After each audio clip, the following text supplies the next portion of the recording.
سلام تعني هابلي كما يتصنحو زخبركم تخاتلتي هابا ميديا هابا زخوني يكون تعنتو نصابو مخان ومناتن تكوساتن حبريتاتات كقربلكم زتدالو هابا ميديا كتكهاتلو يعدم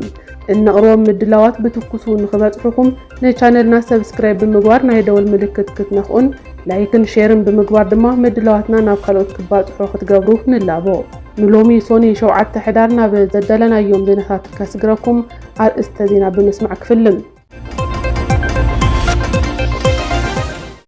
لعلو تمرارحا سراويت إيثيوبيان حيلتات مكلخال تግራይን ኣብ ኬንያ ርእሰ ከተማ ናይሮቢ ተራኺቦም ዘተጀሚሮም መንግስቲ ካናዳ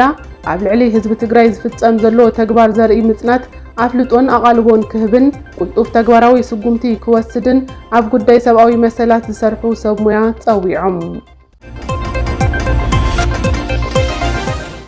ኣብ መንጎ መንግስቲ ብልጽግናን መንግስቲ ትግራይን ዝተበጽሐ ስምምዕነት ሰላም ሰብኣዊ ቅልውላው ንምፍታሕ ቁልጡፍ ስጉምቲ ክውሰድ ውድብ ሕቡራት ሃገራት ዓለም ኣተሓሳሲቡ ዝብሉን ካልኦት ምድላዋትን ኣለውና ክሳብ መወዳእታ ክትከታተሉና ደጊመ ይዕድም ሕዚ ናብ ዝርዝሮም ከስግረኩም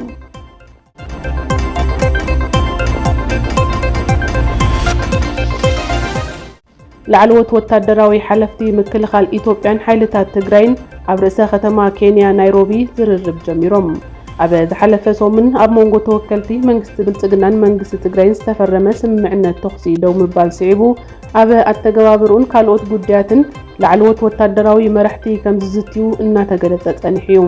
በዚ መሰረት ድማ ዋና አዛዚ ሰራዊት ትግራይ ጀነራል ታደሰ ወረደን ዋና አዛዚ ሰራዊት ኢትዮጵያ ጀነራል ብርሃኑ ጁላን ኣብ ናይሮቢ ተራኺቦም ዘተ ከም ዝጀመሩ ዝተፈለለየ ማዕኸናት ዜና ዓለምና ጸብጺበን ኣለዋ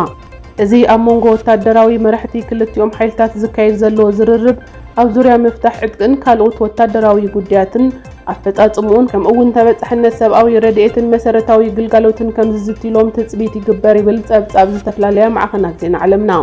እቲ ስምምዕነት ሰላም ተግባራዊ ንምግባር ኣብ መንጎ ክልቲኦም ሓይልታት ዝኾነ ፍጻመታት ንምፍታሕ ዝሕግዝ ናይ መራኸቢ መስመር ቴሌፎን ከም ዝተጣየሸውን ተወካሊ ሕብረት ኣፍሪካ ኣሊሳንጎ ኦቦሳንጆ ጸሪሐን እተን ማዕኸናት ዜና ገሊጸን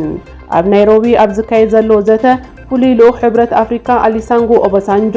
ነበር ፕሬዝደንት ኬንያ ኡሁሩ ኬንያታ ወታደራዊ መኮንናት ናይጀርያ ደቡብ አፍሪካ ኬንያን ተሳተፍቲ ኮይኖም ኣሜሪካን ኢጋድን ድማ ተዓዘብቲ ኮይኖም ይሳተፉ ከም ዘለው ንምፍላጥ ተኻይሉ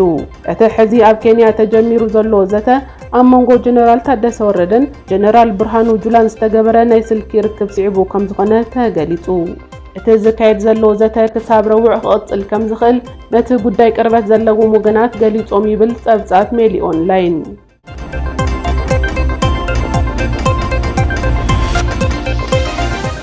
መንግስቲ ካናዳ ኣብ ልዕሊ ህዝቢ ትግራይ ዝፍጸም ዘሎ ተግባር ጆኖሳይድ ኣፍልጦ ክህብን ተግባራዊ ስጉምቲ ክወስድን ኣብ ጉዳይ ሰብኣዊ መሰላት ዝሰርሑ ሰብ ሞያ ካናዳ ጸዊዖም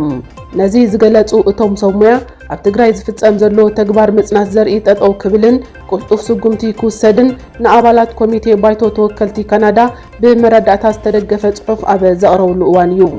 ዶክተር ሙኬሻ ካፒላ ን30 ዓመታት ዝኣክል ክኢላ ጥዕናን ሰብኣዊ ጉዳያትን ኮይኑ ዝሰርሐ እንትኸውን ኣብ ሩዋንዳ ኮምቦዲያ ዳርፉርን ቦንዝልያን ዘጋጠመ ዘስካሕክሕ ምጽናት ዓሌት ተዓዚበ ይብል ነቶም ኣባላት ባይቶ ካናዳ ኣብ ዘቕረቦ ጽሑፍ ሕዚ ድማ ኣብ ትግራይ ዝፍጸም ዘሎ ምጽናት ዘርኢ ንዓለም ካልእ መንቅሒ ደወል እዩ ክብል ይገልጽ ስለዝኾነ ድማ እቶም ኣባላት ባይቶ ኣብ ሰሜን ኢትዮጵያ ዝፍጸም ዘሎን ዝቕጽልን ዘሎ ገበን ኩናት ክምርምርን መንግስቲ ካናዳ ድማ ሕጋዊ ስጉምቲ ክወስድን ንዘ ግሎባል ኤንድ ሜል ኣብ ዝሃቦ ሓበሬታ ገሊጹ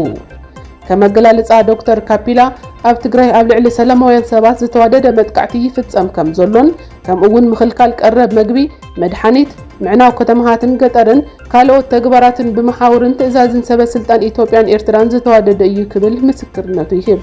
ኣብ ካናዳ ኣባል ባይቶ ዝኾነ ቴዘር ማክፊሰል ካብ ክኢላታትን ግዳያትን ሲቪል ተጋሩ ዝስማዕ ዘሎ ሓበሬታ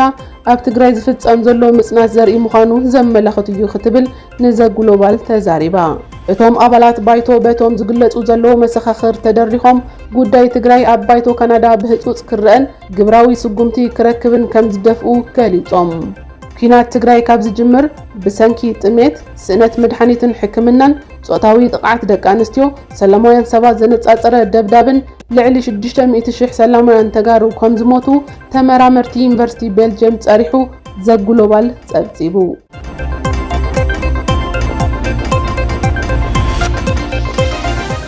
ኣብ መንጎ መንግስቲ ብልጽግናን መንግስቲ ትግራይን ዝተበጽሐ ስምምዕነት ሰላም ተግባራዊ ብምግባር ሰብኣዊ ቅልውላው ንምፍታሕ ቁልጡፍ ስጉምቲ ክውሰድ ውድብ ሕቡራት ሃገራት ዓለም ኣተሓሳሲቡ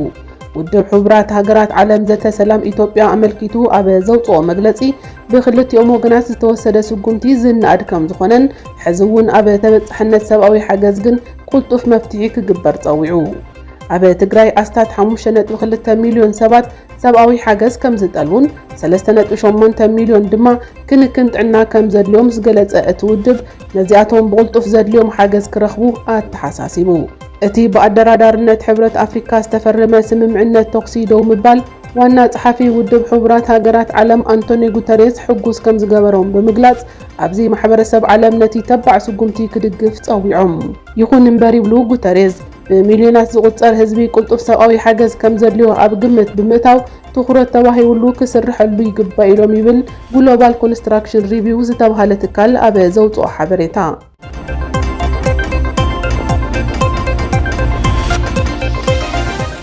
كلهم إنك كيدهم سمم عنا سلام ربحان دليتن هزب تجري بزرقة قط ملك عيلهم أول ما أخلي كوماند تجري أي تجيتاتشو ردا أي تجيتاتشو ردا أبي تويتر قطهم أبي زسفر وصحف كله إن جورو من قصاص ويون إن فرمهم سمم عنا سلام ربحا هزب تجري أبي من رجقات زتدرخ عيلهم أبز حز أوان هزبنا كابزغون أوان العلي سلام يليو زتساقي هزبنا نمحلاو زدله نقبروني نايلهم أي تجيتاتشو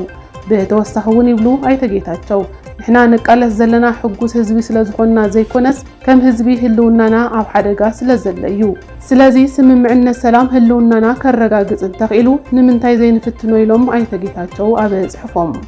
أي تجيتاتشو أبي دو أفريكا أبي بريتوريا أبي زتخايد زت سلام من قصة تجري وكيلهم سمم عنا تقصيدهم بالتا فراريهم يوم أبي منقول علوت أزستي سراويت بلتقنان حيلتات مكل خال تجرين أبي نيروبي أبي زكايت زلو زرربون أي تجيتاتشو ردا ترخيبهم مدرس معهم